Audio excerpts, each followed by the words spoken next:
bonsoir à tous et merci beaucoup d'être venus pour cette représentation de théâtre au lycée.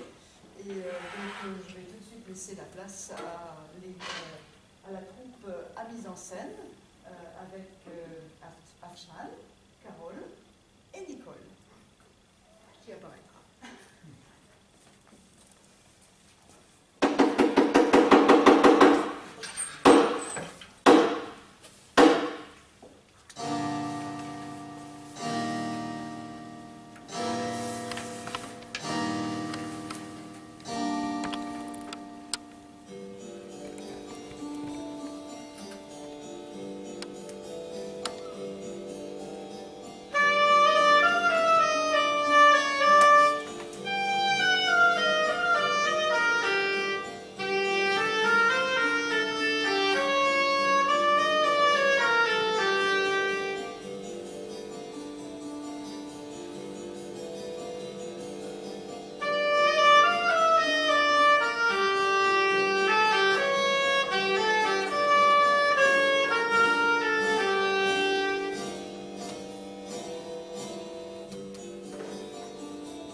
De plus loin. À peine au fils léger, sous les lois de l'hymen, je m'étais engagée. Mon repos, mon bonheur semblaient être affermis. Athènes me montra mon superbe élu.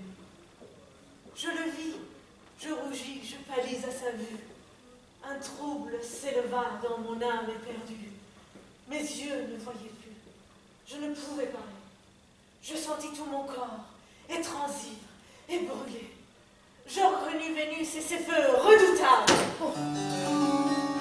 Bonjour. Bonjour. Vous êtes? Je suis super contente. Je m'appelle Nicole Condillac-Piquant. Dès que j'ai vu l'annonce en Beaucois, je me suis dit, oh, ça m'a nini, hein, c'est une chance à saisir. J'ai toujours rêvé de faire du théâtre.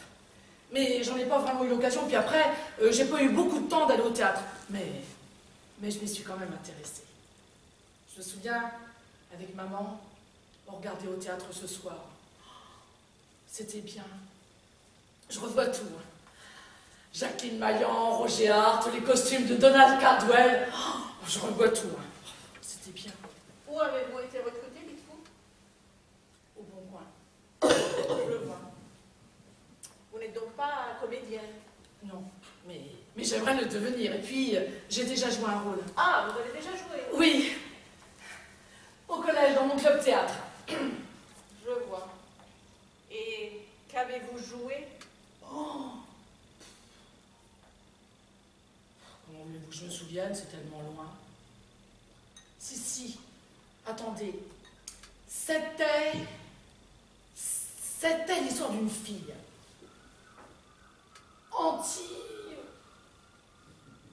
Anti quelque chose. Antigone? Oh oui, c'est ça. Elle voulait enterrer ses frères, un truc comme ça. Bon, déjà à l'époque, j'avais pas bien compris son problème, mais alors, j'avais bien aimé. Je vois. Bon. Apparemment, nous allons devoir travailler ensemble. Écoutez, vous allez devoir remplacer ma camarade qui jouait Œnone dans Phèdre. Phèdre, la tragédie de Racine, vous connaissez? Un peu. Peut-être. Je sais pas trop, en fait. Voulez-vous que je vous résume la situation? Ah oui, résumé. Ah oui, résumé. Alors, Phèdre, c'est la femme de Thésée. Vous savez, celui qui a tué le Minotaure? Le Minotaure, vous voyez? Le Minotaure. Oui, le monstre moitié homme, moitié taureau, fils de Pasiphae, la mère de Phèdre, et d'un taureau, le Minotaure.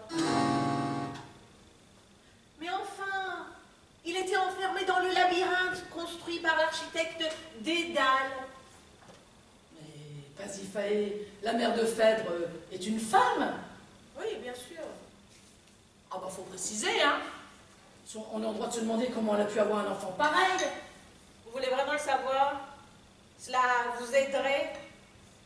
Oui, je crois que ça m'aidera un peu parce que là je suis perdue. Bon, écoutez, je vais vous simplifier les choses, d'accord? Alors, il faut savoir que Thésée n'est pas vraiment le fils du roi Égée, qui ignore que sa femme Aïtra l'a conçu avec Poséidon, vous savez, le dieu de la mer. En fait, Égée aura un fils, hein, avec Médée, sa seconde épouse. Mais il voudra quand même que ce soit Thésée qui lui succède sur le trône. En fait, Égée porte un tel amour paternel à Thésée qu'il ira même jusqu'à se suicider lorsqu'il le croira mort dans la mer qu'il porte depuis son nom.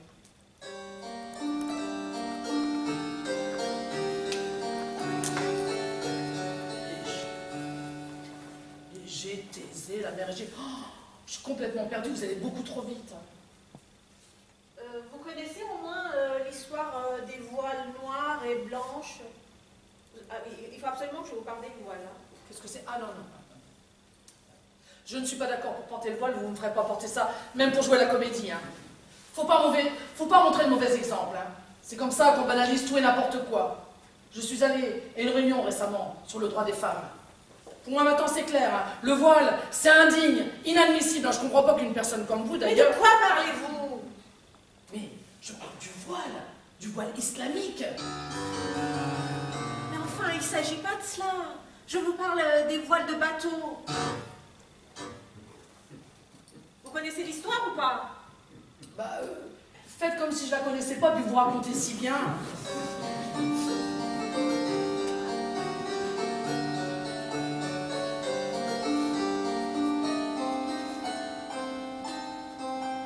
Alors, les Athéniens, vaincus par les Crétois au cours d'une guerre, devaient fournir chaque année un tribut de 7 jeunes hommes et 7 jeunes femmes au Minotaure, fils de Pasiphae, la femme de Minos, le roi de Crète, le juge des enfers.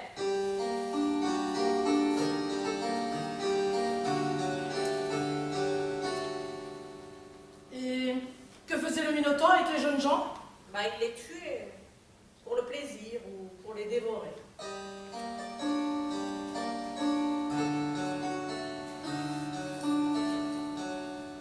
Selon certains textes, les jeunes gens qui n'étaient pas massacrés se perdaient dans le labyrinthe où ils mouraient d'angoisse, d'épuisement ou de faim. Non mais quelle horreur. Moi je comprends pas qu'on puisse mettre en scène des histoires aussi abominables. Vous croyez que le théâtre est fait pour montrer pareilles abominations? Oh, je suis choquée. Hein. Oh, le public le sera, hein. Vous allez angoisser les gens. Hein. Attention, hein, déjà, qu'en ce moment, les gens ont peur de tout, qu'ils ne se sentent pas en sécurité. Ah mais vous jouez à un jeu dangereux, hein. Vous prenez des risques, hein, de gros risques. Moi je vous aurais prévenu. Qu'est-ce qui vous prend? Calmez-vous. Inutile de vous mettre dans cet état pour une histoire qui remonte au 7e siècle avant Jésus-Christ et qui n'est qu'un mythe. Oh, je préfère. Hein. Oh, mais quand même, hein. Quelle drôle d'histoire. Oh, quelle drôle d'idée de faire ça avec un taureau. Arrêtez. Mais quelle drôle d'histoire, quelle drôle de femme, la Pasiphae. Oh, moi j'ose à peine imaginer. Ça suffit. Faites un effort pour comprendre qu'il s'agit d'un mythe. Essayez de voir la portée symbolique des choses. La portée symbolique de votre histoire? Oui. Enfin, je sais pas moi. Comment faire comprendre ça? Écoutez, replacez replacer ce que je vous dis dans un contexte moderne.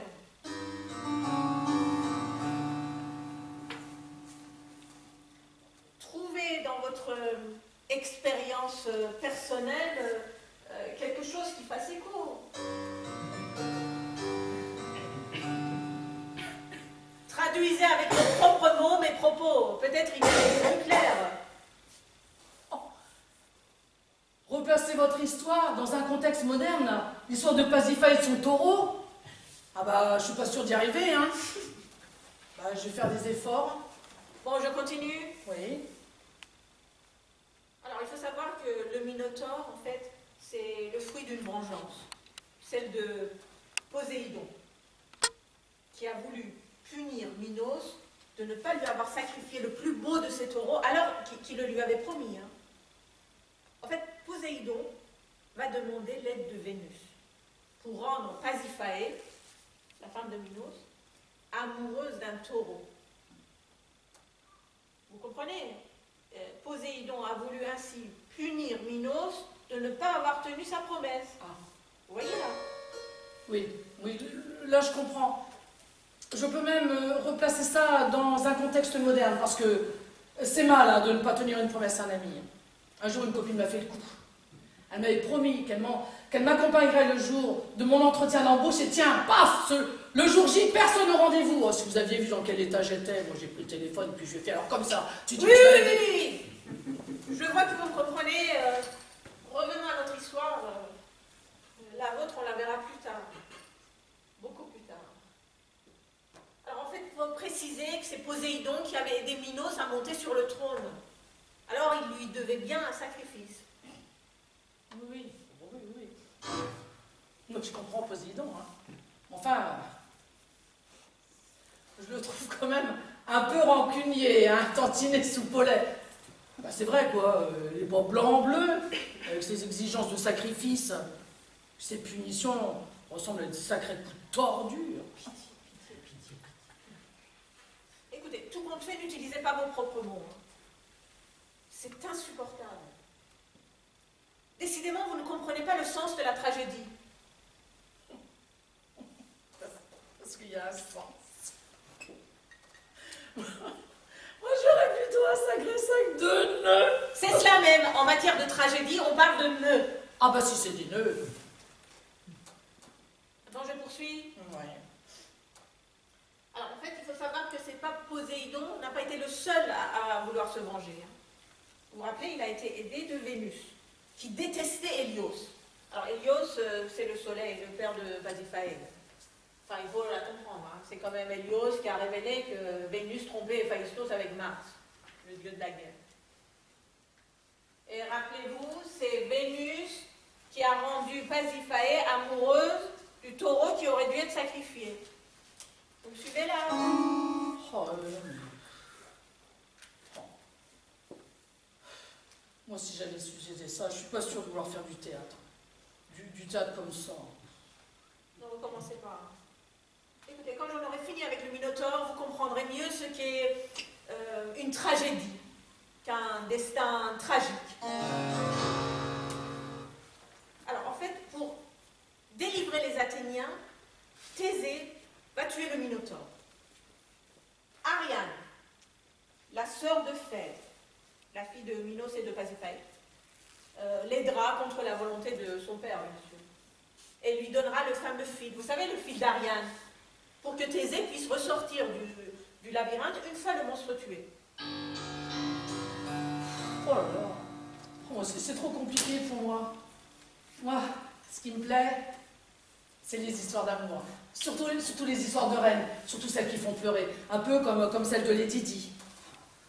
Celle de Lady Di, ça c'est chouette. Hein. Elle épouse un vrai prince, elle croit qu'elle va vivre un conte merveilleux, et patatras, elle vivra un mélodrame. D'habitude, la jeune fille embrasse un crapaud qui se transforme en prince charmant, et là, pas de chance, c'est le contraire qui se produit. Ça c'est une histoire d'amour. Vous me fatiguez, vous savez. Et inutile de me faire connaître vos goûts en matière d'art et de culture.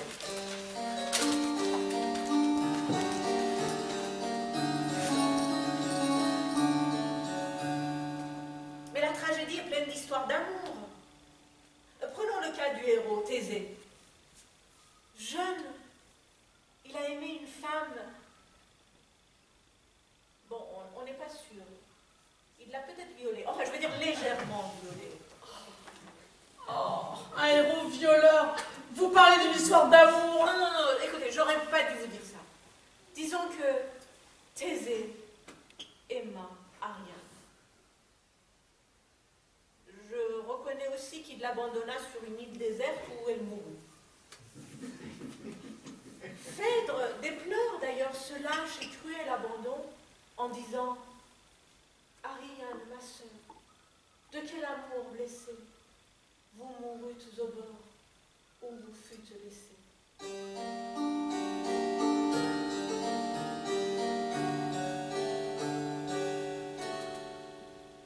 J'ai pas tout compris, mais c'est beau.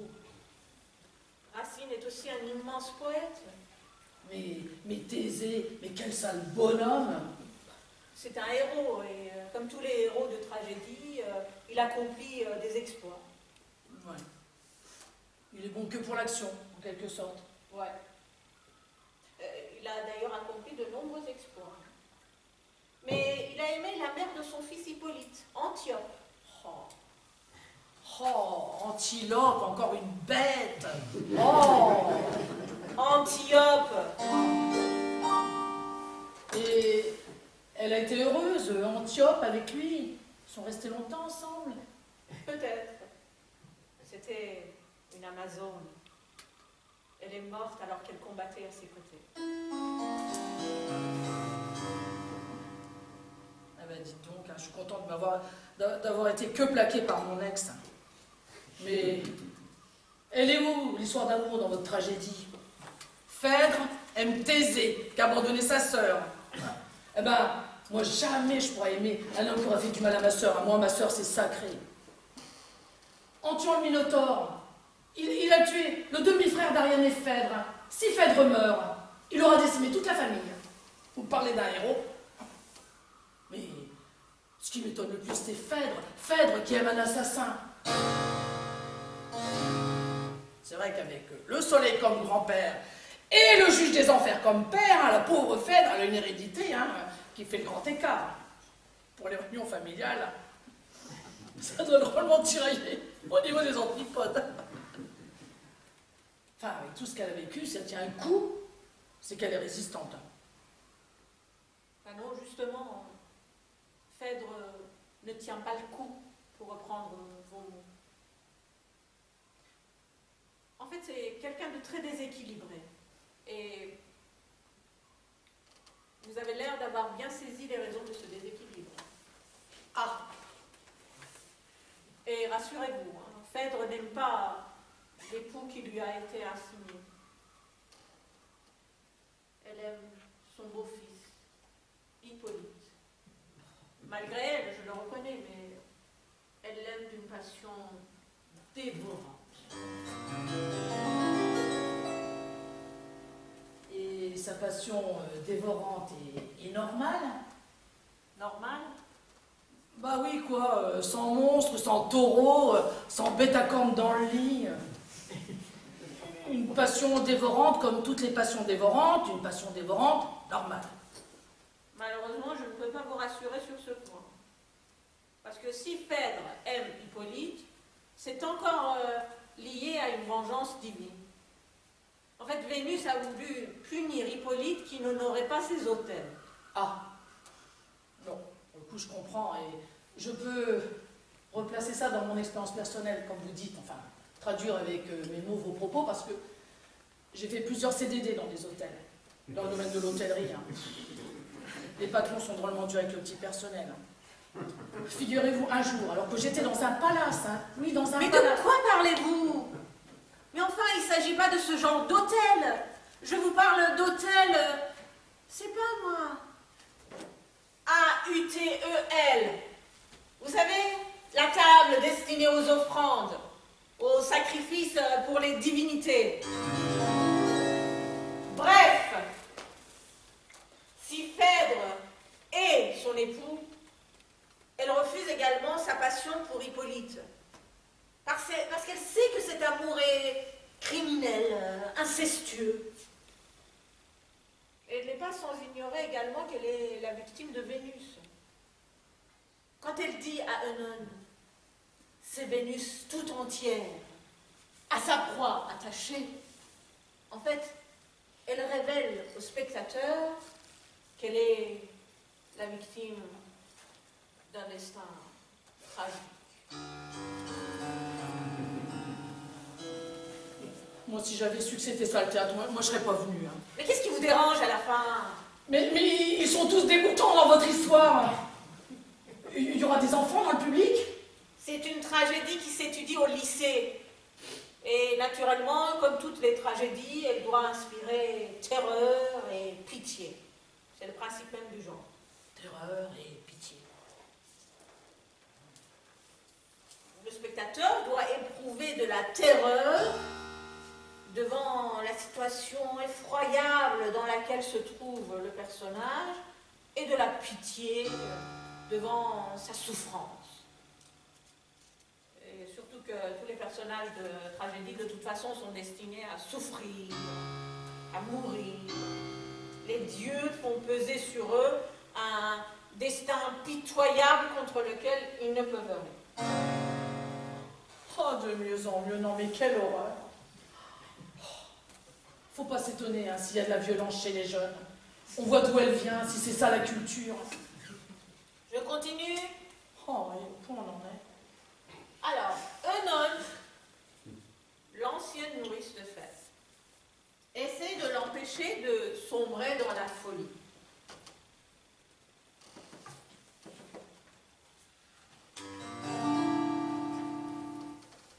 Alors, vous allez jouer le rôle de Œnone et moi, celui de Phèdre. Attendez, ça dépend.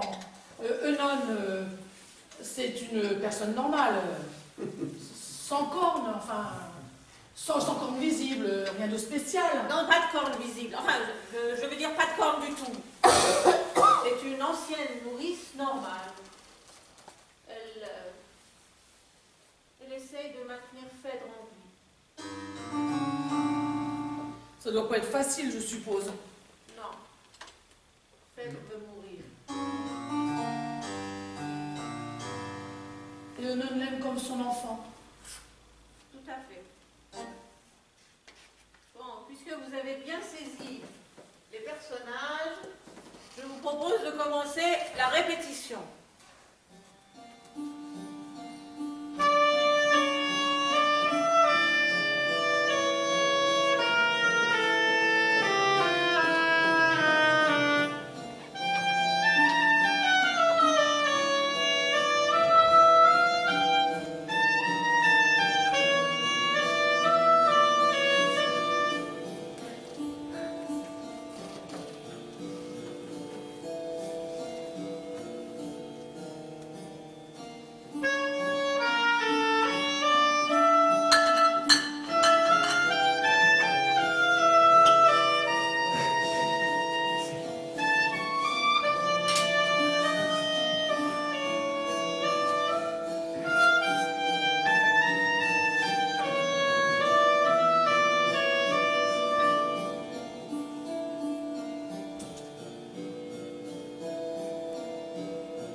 N'allons point plus avant. Demeurons, cher Renan. Je ne me soutiens plus. Ma force m'abandonne. Mes yeux sont éblouis du jour que je revois et mes genoux tremblants se dérobent sous moi. Alors, Dieu Tout-Puissant, que nos pleurs vous apaisent. mais parlez plus fort et tournez pas le dos au public. Dieu Tout-Puissant, que nos pleurs vous apaisent. Mais regardez-moi. Bah, vous voudrez savoir ce que vous voulez. À qui je parle en définitive? Bah, à moi et au public. C'est le propre de l'énonciation au théâtre qui est double.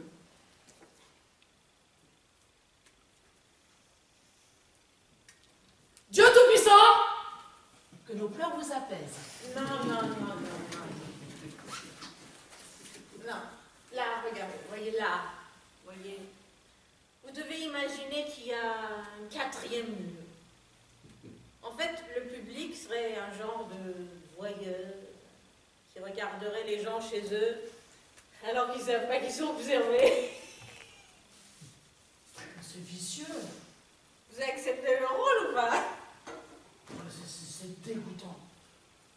Mais j'accepte le rôle. De toute façon, je ne peux pas faire autrement.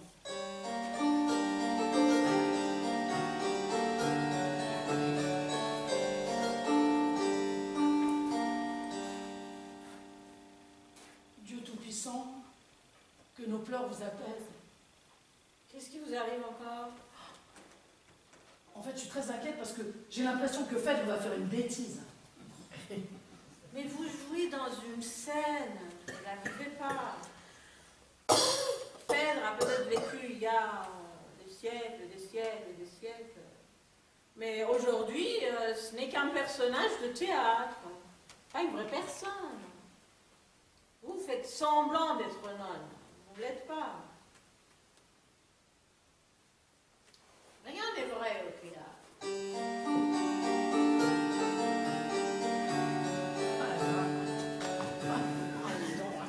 Si je résume, une histoire à faire vomir, jouée par des menteurs pour des voyeurs.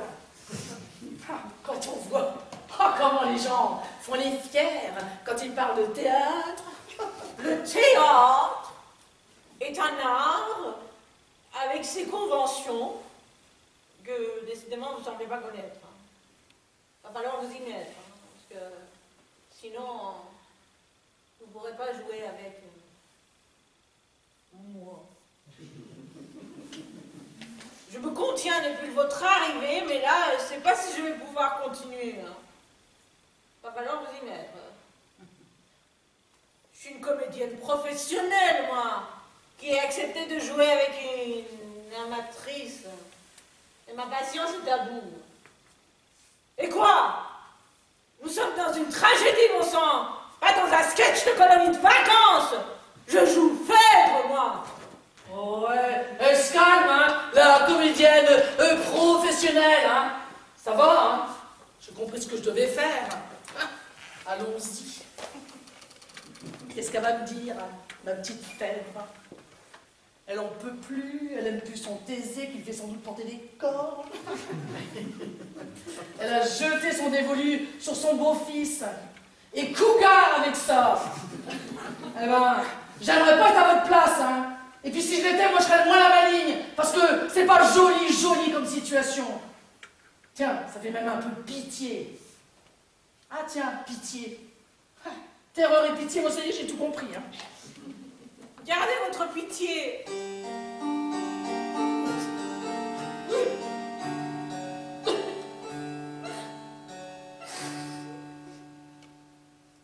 De toute façon, moi j'ai décidé de quitter Thésée et d'aller vivre dans un studio à thé. Je saurais convaincre Hippolyte d'éviter le danger. Et il me sera infiniment reconnaissant. Et nous vivrons une passion torride. Quant à Vénus, elle dira ce qu'elle voudra. même se rincer l'œil si elle veut. Bah, qu'est-ce qui se passe? C'est dans le texte, ce que vous racontez là? Une femme et mâle. Mais c'est pas dans le texte, hein? Oh là! Ça n'a pas l'air d'aller, là. C'est Phèdre qui vous monte à la tête? Phèdre rose, hein? Hippolyte m'aimera, je le sais. C'est fou, là, eh? Mais vous perdez complètement le nom, là, et réveillez-vous, ma grande. C'est vous qui me l'avez dit. Vous vous mettez dans la peau de Phèdre. Mais vous n'êtes pas Phèdre, hein? Phèdre, qui a vécu 7 siècles avant Jésus-Christ. C'est bien vous qui me l'avez dit. Et puis dites donc, je ne suis pas votre nourrice non plus.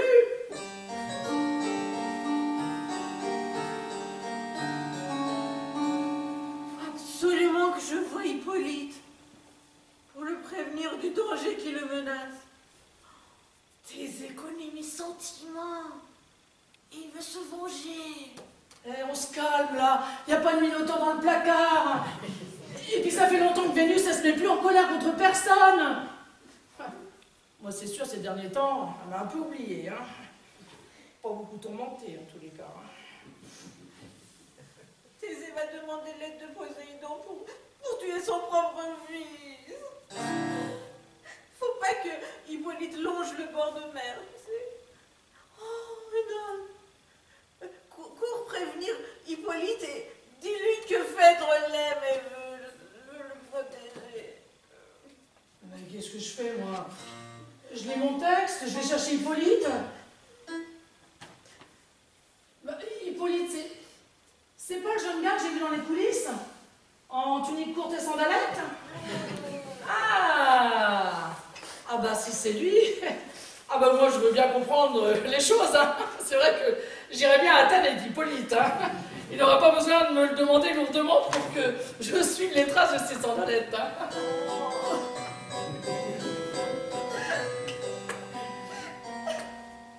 Ça va pas fort, il y a un problème.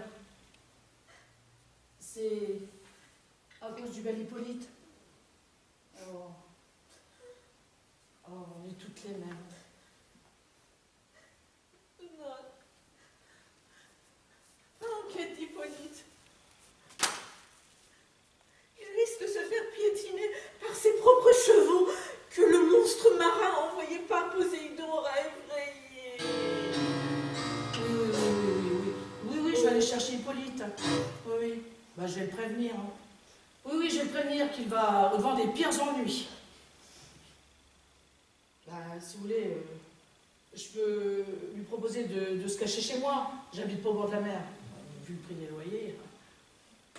Puis, mon studio, il est dans un immeuble, sans ascenseur. Vous pensez, Poséidon, hein, il va pas venir jusque-là.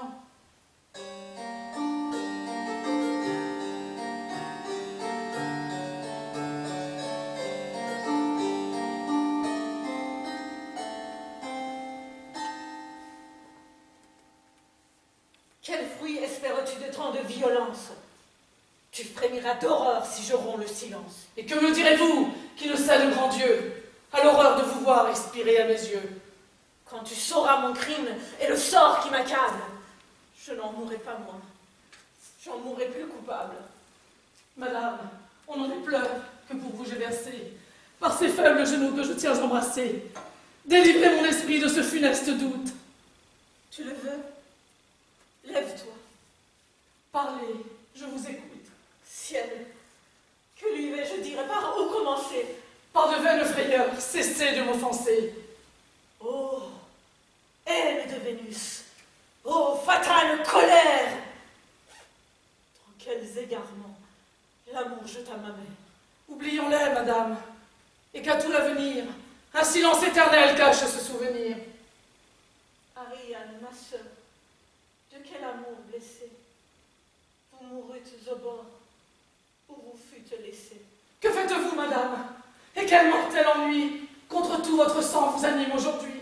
Puisque Vénus le veut, de ce sang déplorable, je péris la dernière et la plus misérable. Aimez-vous? De l'amour, j'ai toutes les fureurs. Pour qui? va ouïr le comble des horreurs. J'aime. À ce nom fatal, je tremble, je frissonne. J'aime. Qui? Tu connais ce fils de l'Amazon?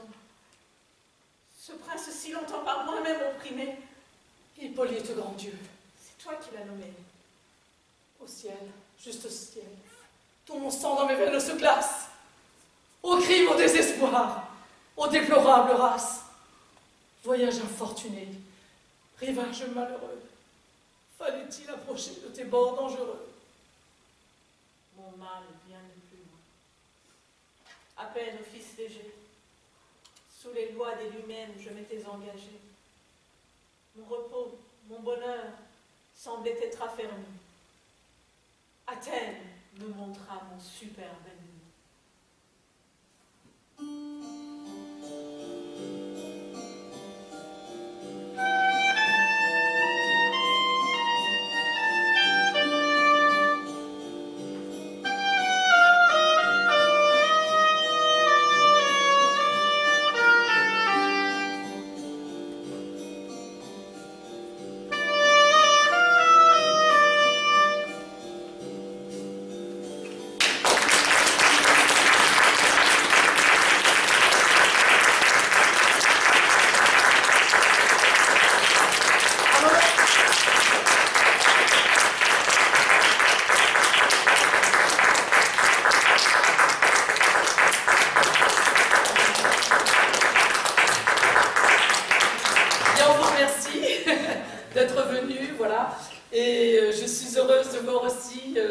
Mes anciennes élèves, et ça me touche beaucoup. Voilà, c'est une aventure très spéciale, puisque c'est une aventure basée sur l'amitié. Nous sommes donc 3 amis, et nous avons donc voulu créer quelque chose ensemble. Alors ça a été un petit peu le fruit du hasard. J'avais commencé pour mes élèves, écrire quelque chose, et petit à petit, on l'a transformé pour que ça soit un public, enfin pour que ça soit une pièce réservée à tous les publics. J'ai toujours aimé Phèdre et ce mythe abominable. J'ai toujours été très inspirée par mes élèves, je leur faisais peur et ça m'a souvent fait très très plaisir de raconter des abominations. Même quand j'avais des grands industriels, des gars qui avaient peur de rien, quand je commençais à raconter tout ça, ils étaient verts. Et je me suis dit, ça c'est un filon. On ne peut pas passer à côté de Phèdre comme ça. Donc Phèdre a beaucoup marqué ma carrière et je suis très heureuse qu'on ait pu en faire quelque chose. Voilà.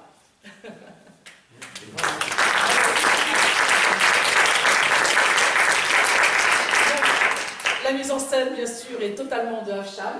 La musique est totalement de Carole. Et le texte est de moi. C'est de mes élèves.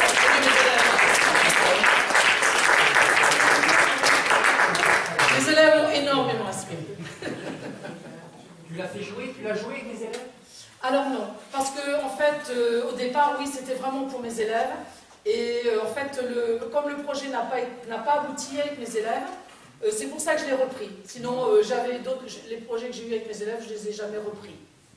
Celui-là, comme il avait été laissé dans un tiroir, et bien grâce à Hacham, qui l'a redécouvert, m'a dit « Ah non, non, on ne peut pas laisser Phèdre dans cet état-là. » Donc voilà, c'est une... voilà, pas une relecture de Phèdre, parce que là je ne me permettrai pas, mais disons que c'est une manière de voir Phèdre très inspirée par mon expérience de prof.